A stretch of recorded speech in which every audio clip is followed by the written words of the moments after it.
Salut les geeks, première vidéo pour l'année 2021. Je vous souhaite bonne année, bonne santé, comme c'est l'usage. Et je vais entrer directement dans le vif du sujet.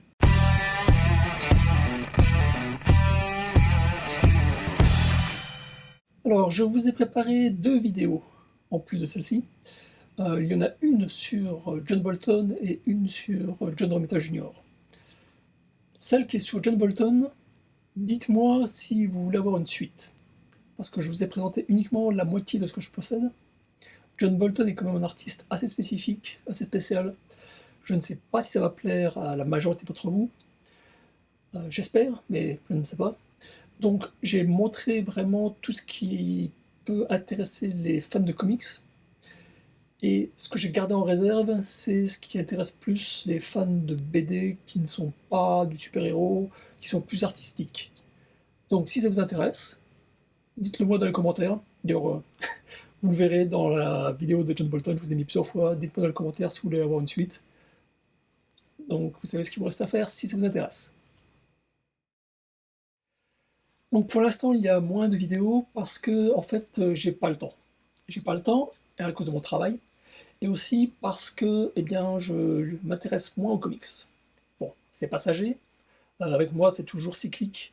Donc j'ai des périodes où je lis beaucoup mais des livres, où je regarde beaucoup de films ou de séries télé, et puis il y a des périodes où je lis beaucoup de comics. L'année dernière, j'ai quasiment passé toute l'année à lire des comics, ce qui fait que j'ai pris du retard, si on peut dire, par rapport aux séries de livres que je suis régulièrement. Et donc maintenant, je vais combler mon retard avec ces livres. Et puis je reviendrai plus tard dans l'année avec les comics. En parlant de comics, j'ai enfin reçu ce bouquin que j'attendais depuis des mois, littéralement depuis des mois, de la collection des Artist Editions publiée par IDW. C'était le dernier qui me manquait. Je suis très content de l'avoir reçu. Je vais vous le présenter un petit peu en détail. Alors, voici rapidement la présentation de ce superbe album.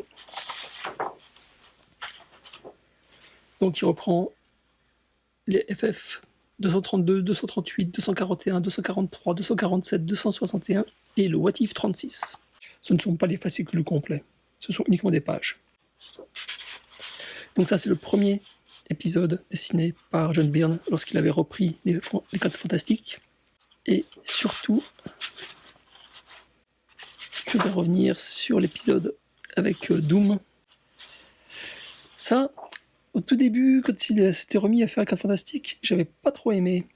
Et il se mettait à faire des chapitres. Et heureusement, il a rapidement arrêté. Je sais pas, ça avait un côté trop vieillot. Enfin, à mes yeux. Je passe rapidement. J'adore la façon dont il dessine Daredevil. Oh là là. Enfin, j'adore la façon dont il dessine tous les super-héros. Ce type, c'est quand même un génie. Et donc, Dr. Doom. Et ça, j'en avais parlé avec mon ami Amazing Geek. Cet épisode, en fait, c'est le premier où j'avais vu que Doom était aimé de son peuple. Donc ici, on a une accorte jeune fille qui se jette à ses pieds. Tu lui dis « Oh mon maître, vous êtes revenu ?» Et les 4 Fantastiques se disent « Oula, aurions-nous gaffé? Aurions-nous mal compris la situation ?» Et ici, Doom explique qu'il s'occupe très bien de ces sujets et que les 4 Fantastiques sont en fait que des grands méchants. Je vous fais pas toutes les pages, parce que sinon, on va y passer la journée. Comme toujours, à la fin, il y a quelques pleines pages, quelques couvertures. Ça, je crois que le dessin de John Byrne, enfin, où il s'est représenté lui-même, ça a été repris dans un Amazing Age, ou un truc comme ça, ou Wizard. J'aime bien quand on voit la façon dont le logo a été découpé et collé par-dessus. Là, visiblement, la page a été divisée en deux. Il y a eu un collage effectué.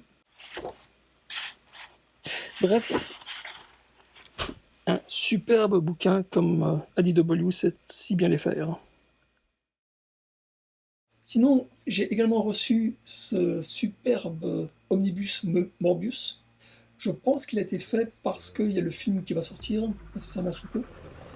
En tout cas, je suis très content qu'il ait été fait, parce que ça m'a permis de revenir sur un personnage que j'adore, en tout cas à ses débuts, et cet omnibus compile ses débuts, donc je suis très content.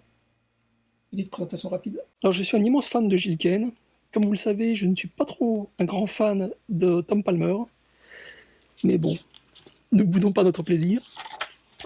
Ah, Gil Kane sur Morbius, je sais pas, il y a quelque chose. Personne n'arrive à le dessiner comme Gil Kane. Donc on commence bien évidemment par l'origine de Morbius dans Amazing Spider-Man. Et puis, bon, pareil, hein, je ne vais pas vous montrer toutes les pages, mais il y a énormément donc, de Marvel Preview. Ici, la Légion des monstres, Vampire Tales. Tout ça, ce sont des magazines en noir et blanc qui étaient soi-disant adultes. Donc ça permettait à Marvel d'être plus violent et plus sexuel. Donc justement avec des histoires de vampires. Mais bon, ça reste très très très relatif. Hein. Quand on a Gil Kane d'un côté, qu'on a Frank Robbins de l'autre, ça fait quand même mal. Quoi. J'ai jamais compris comment... Enfin bon, non, je vais pas être méchant. Bref, il y a à boire et à manger. Il y a surtout du Gil Kane au début et malheureusement du Frank Robbins après. Et puis donc, surtout toutes les histoires en noir et blanc. Il y a beaucoup de Philippins qui dessinaient à ce moment-là, dans les années 70, et ils font du travail d'excellente qualité. Alors Gil Kane, Morbius, Spider-Man, Angel et Iceman, c'est que du bonheur. Ici donc vous avez toute la liste des comics qui sont publiés ou regroupés dans cet omnibus. J'ai également reçu ce t-shirt, Iron Man, par John Romita Jr. et Bob Layton. Au niveau prêt-à-porter, j'ai également reçu ce t-shirt des X-Men par John Byrne. Si vous vous souvenez, j'ai reçu un premier exemplaire le 24 décembre. J'ai tweeté ma rage parce qu'en fait, celui qu'on m'avait envoyé, il y avait un gros sticker avec le prix, puis des informations. Et quand j'ai commencé à l'enlever, eh ben, il y a le dessin qui est parti avec. Donc j'ai dû le renvoyer à son expéditeur et puis en commander un autre. Il faut dire que le premier que j'avais acheté était vraiment de très mauvaise qualité. Bon, mais il coûtait 10$ de moins que celui-là. Ceci expliquant cela. Et donc bref, voilà. Non, j'ai mon beau t-shirt John Byrne X-Men. Je suis très content. Et puis le dernier t-shirt que j'ai acheté l'année dernière, et reçu donc il y a quelques semaines, c'est le Doctor Strange par Barry Windsor Smith, et qui est tiré de cette couverture. Je vous en avais déjà parlé. Pareil, très content. Depuis le temps que je voulais avoir un t-shirt par Barry Windsor Smith. Vous vous souvenez, je vous avais montré le DVD New Mutant. Et bien maintenant, il y a son grand frère, le Blu-ray New Mutant. Oui, je suis fou. Vous êtes fou? Oh oui. Je suis fou, mais c'est parce que... j'ai acheté celui-là parce qu'il y a une interview, si on peut dire, c'est plus une featurette, de Bill Sienkiewicz.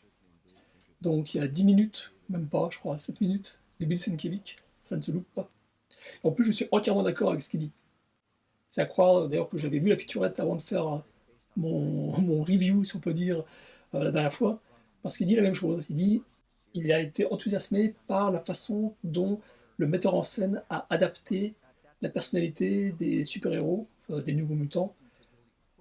Donc c'est pas la même chose que sa bande dessinée, bien sûr, c'est un film, mais on retrouve les relations, on retrouve la même ambiance. Enfin, bref. Sienkiewicz et moi, on est d'accord, c'est un très bon film. Enfin, c'est une très bonne adaptation de sa bande dessinée. Au niveau des films, j'ai Love and Monsters. Je ne l'ai pas encore vu.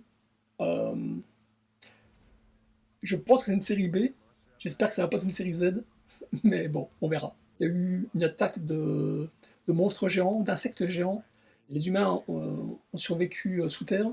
Et il y a le héros qui se rend compte que sa copine du lycée, ou la fille dont il était secrètement amoureux du lycée, est toujours vivante et elle est à 100 km de chez lui. Et donc il se met en route dans une terre infestée de monstres. L'amour survivra-t-il? Réponse quand je regarde ce truc. Donc je vous disais que je me suis remis au livre. Et bien, notamment, je me suis mis à relire mes Serge Brussolo.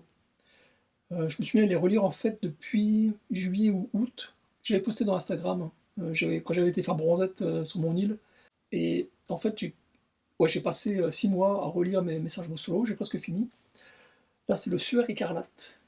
Et pour ceux qui ont des bronzes yeux, donc il y a une image, c'est une peinture donc, du Moyen-Âge, parce que ça se passe au Moyen-Âge. Mais c'est pas du tout pour vous expliquer l'histoire de France, quoi. C'est plus une enquête policière qui se passe au Moyen-Âge. Puis bon, il y a des démons, des machins, mais on sait pas trop si c'est du vrai fantastique ou si ce sont des affabulateurs ou bref, c'est du Serge Bossolo. Quand je vous disais que j'ai loupé, si on peut dire, des épisodes de mes séries préférées, il y a notamment l'avant-dernier Jim Butcher. Et je vous avais parlé dans une excellente émission du non moins excellent Relook de G. C'est le mec qui est en train de tondre le gazon. Tu le laisses passer. Et Jim Butcher, j'adore. Il a 2 séries, et notamment les dossiers Dresden. Dresden, c'est le nom du sorcier qu'on voit là. C'est dans une terre alternative où il y a des sorciers, des sorcières, des monstres, etc. Et bon ben, nous sommes en guerre, les humains sont en guerre avec les vampires. Mais les vampires ne sont pas exactement comme ce qu'on connaît dans Dracula. Et donc Dresden essaie de survivre et puis de protéger ses amis. C'est très très très très bien. Et ça a été traduit en fait. En tout cas, le début, je crois, les 10 premiers bouquins ont été traduits. Il y en a une vingtaine. Ça c'est le 16e, 17e. Et puis bon, il y a des spin-offs. Donc en tout, je crois, il y a une vingtaine de bouquins, plus des bandes dessinées, quelques comics, quelques histoires ont été adaptées en comics, et il y a eu quelques histoires complètement originales qui ont été faites en comics. C'est chez Dynamite, je crois. Et rien à voir avec tout ça, mais là j'ai Nomad Land, donc la terre des nomades, c'est l'Amérique. C'est l'Amérique après 2008. Il y a plein de petits vieux qui ont perdu toutes leurs économies dans le crash de 2008 et qui se sont retrouvés obligés de vivre dans leurs moyens de transport, que ce soit des voitures, des minibus, camionnettes, etc. Et en fait, en Amérique, c'est un truc qui m'avait surpris quand j'y suis arrivé. La plupart des gens qui empaquettent vos paquets dans les supermarchés, ce sont des petits vieux ou des petites vieilles. Et quand je dis petits vieux, petites vieilles, c'est 70 ans, quoi. Et ça m'avait vraiment choqué. Mais bon, bah, quand vous lisez ce bouquin, vous comprenez ce qui se passe et vous n'êtes plus choqué. Et je l'ai acheté parce que, bon, par moment, je dois travailler chez Amazon à charger, décharger les camions pour finir les fins de mois difficiles. Et eux, bah, c'est ce qu'ils font aussi, quoi. Sauf que bon, ouais, ils ont 70 ans, donc enfin, c'est l'horreur. Vive l'Amérique qui gagne. Et sur cette note pleine de bonne humeur, en espérant donc que Biden va respecter sa promesse électorale et puis qu'il va faire grimper le salaire minimum de 7 $ à 15, j'y crois pas à 2 secondes, mais bon, s'il peut l'augmenter au moins jusqu'à 10, ça serait déjà bien. Donc sur ces paroles hautement sociales et philosophiques, je vais vous laisser reprendre une activité normale, comme on disait à mon époque. Voilà, maintenant vous pouvez éteindre la télévision et reprendre une activité normale.